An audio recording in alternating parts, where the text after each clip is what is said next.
दोस्तों अभी अभी मैं वीडियो शूट करने बैठा और आज का मेरा टॉपिक था बाबरी मस्जिद विध्वंस केस पर जो सीबीआई की स्पेशल अदालत लखनऊ में 30 सितंबर को अपना आखिरी फैसला सुनाने वाली है। बाबरी मस्जिद विध्वंस केस के जो लोग आरोपी हैं उनको सजा मिलेगी या नहीं मिलेगी या फिर कितनी सजा मिलेगी और कौन कौन आरोपी है, इस पर मैं चर्चा करने वाला था। लेकिन मैंने एक नज़र ट्विटर के ट्रेंड पर डाली तो मेरे सामने ट्विटर पर 1 नंबर पर ट्रेंड करता हुआ नजर आया रिप मनीषा वाल्मीकि। कौन है ये मनीषा वाल्मीकि और ये 1 नंबर पर ट्रेंड क्यों हो रहा है? यूपी के हाथरस की रहने वाली 19 साल की एक दलित लड़की मनीषा, जिसके साथ निर्भया जैसा कांड हुआ है। 4 लोगों ने मनीषा के साथ पहले मुंह काला किया, उसके बाद मनीषा के रीढ़ की हड्डी तोड़ी, मनीषा की जुबान काटी और उसको मरा हुआ समझकर खेत में फेंक कर चले गए। लेकिन मनीषा अभी मरी नहीं थी, वो जिंदा थी, उसकी सांसें अभी बाकी थी। 14 सितंबर को मनीषा को हॉस्पिटल में एडमिट करा दिया जाता है। जुबान काट देने की वजह से वो कुछ बोल नहीं पा रही थी, बस इशारों इशारों में ही सारी बातें समझा रही थी। जिंदगी और मौत की जंग लड़ते लड़ते मनीषा ने आज हॉस्पिटल में दम तोड़ दिया। मनीषा के दम तोड़ने के साथ ही साथ प्रशासन का भी आज दम टूटता हुआ नजर आया, क्योंकि ये घटना 14 सितंबर की थी और जो दरिंदों ने मनीषा के साथ गलत काम किया था उस धारा को लिखने के लिए पुलिस ने 8 दिन का वक्त ले लिया।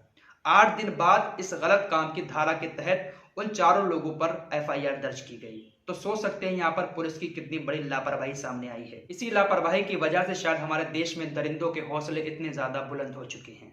मनीषा ने आज जैसे ही दम तोड़ा उसके बाद ट्विटर पर लोगों ने ट्वीट करना शुरू कर दिया। हमारे देश के जो महान पत्रकार हैं, जो हल्ला बोल करते हैं, जो दंगल करते हैं, जो पूछता है भारत जैसे शो करते हैं, चिल्ला चिल्ला कर कंगना रनौत, दीपिका के बारे में उल्टी सीधी खबरें चलाते हैं, वो पत्रकार आज ट्वीट करके अफसोस जता रहे हैं, दुख जता रहे हैं। 14 सितंबर को मनीषा के साथ इतनी दर्द भरी घटना होती है, लेकिन किसी भी न्यूज चैनल पर मनीषा के केस को लेकर कोई भी डिबेट नहीं की गई। क्या अब ये लोग डिबेट करेंगे? उस वक्त तो ये लोग दीपिका के कार के पीछे पीछे भाग रहे थे। पूछता है भारत चिल्ला चिल्ला कर पूछ रहा था कि दीपिका ड्रग्स लेती है, दीपिका ड्रग्स लेती है। लेकिन अफसोस की बात यह है कि इन चीजों के जिम्मेदार शायद यही लोग हैं। अगर ये लोग आवाज उठाना शुरू कर दे, ऐसे लोगों पर मीडिया हमारा आवाज उठाना शुरू कर दे, तो शायद हमारे देश के अंदर आधा क्राइम खत्म हो जाएगा। आधे क्राइम की जड़ जो है वो ये मीडिया है। जिस तरीके की ये खबरें चलाते हैं, हिंदू मुस्लिम करते हैं बैठकर और तरह तरह की उल्टी सीधी जो खबरें चला रहे हैं, इसको देखकर ही हमारे देश के अंदर तो आधा क्राइम बढ़ रहा है। हमारे देश के अंदर बेटियों के साथ ये जो दर्द भरी घटनाएं सामने आ रही है ना, इसको देखते हुए तो अब कानून बन जाना चाहिए। अगर कोई भी छेड़ता है, कोई भी कुछ करता है तो सजाए मौत होनी चाहिए। ये कानून बन जाना चाहिए अब, क्योंकि हमारे देश में आए दिन न जाने कितने ऐसे कांड हो रहे हैं। कुछ केस सामने आ जाते हैं, कुछ केस दब जाते हैं। मैं अपने चैनल के माध्यम से देखने वाली सभी बहनों से कहना चाहता हूं कि अपना ध्यान रखें, सुरक्षित रहें, सावधान रहें। आइए अब थोड़ी सी बात बाबरी मस्जिद केस पर भी कर लेते हैं। 30 सितंबर को सीबीआई की स्पेशल अदालत एक बार फिर से आखिरी सुनवाई करने वाली है बाबरी मस्जिद विध्वंस केस पर। इसमें 49 लोग आरोपी हैं, जिसमें से 17 लोगों की मौत हो चुकी है, 32 लोग अभी बाकी हैं।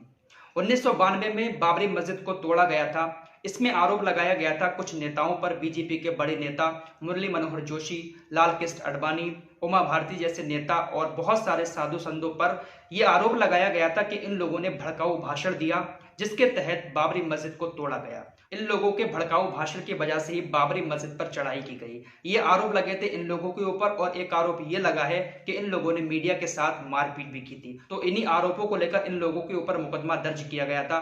1992 से ये केस चलता आ रहा था। इस पर आखिरी सुनवाई अब 30 सितंबर को सीबीआई की स्पेशल अदालत लखनऊ में करने वाली है। उमा भारती को मैंने आप लोगों को बताया था कि उनको कोरोना पॉजिटिव पाया गया था। उन्होंने कहा कि मैं स्पेशल अदालत में जरूर जाऊंगी। उन्होंने जेपी नड्डा को एक चिट्ठी लिखी, उसमें कहा कि अगर मुझे सजा मिलती है, मैं आरोपी पाई जाती हूं, तो मैं डायरेक्ट जेल जाऊंगी। आपको बता दें कि अगर 5 साल की उनको सजा मिलती है तो आप उसमें जमानत के लिए अर्जी दे सकते हैं। लेकिन उमा भारती ने कहा कि अगर मुझे आरोपी पाया जाता है और मुझे सजा होती है तो मैं जेल जाना पसंद करूंगी, ना कि जमानत लेना। मैं जेल जाऊंगी तो ये मेरे लिए भगवान राम का एक प्रसाद होगा, तो मुझे जेल जाना अच्छा लगेगा। मैं जेल जाऊंगी लेकिन जमानत नहीं लूंगी। इसके अलावा एक आरोपी और हैं जिनका नाम है डॉक्टर रामविलास दास देवांती।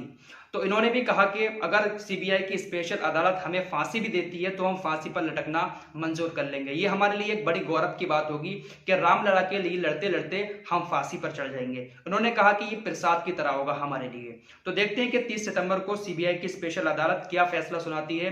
लेकिन एक बात तो साफ है कि इनके ऊपर जो धाराएं लगी हुई हैं, जो केस हैं, उसके तहत इन लोगों को ना उम्र कैद होगी और ना ही फांसी होगी। दंगे भड़काने की साजिश के मामले में कम से कम 5 साल की सजा और जो मामले हैं उनमें कम से कम 3 साल की सजा सीबीआई की अदालत सुना सकती है, जो कोई भी आरोपी पाया जाएगा।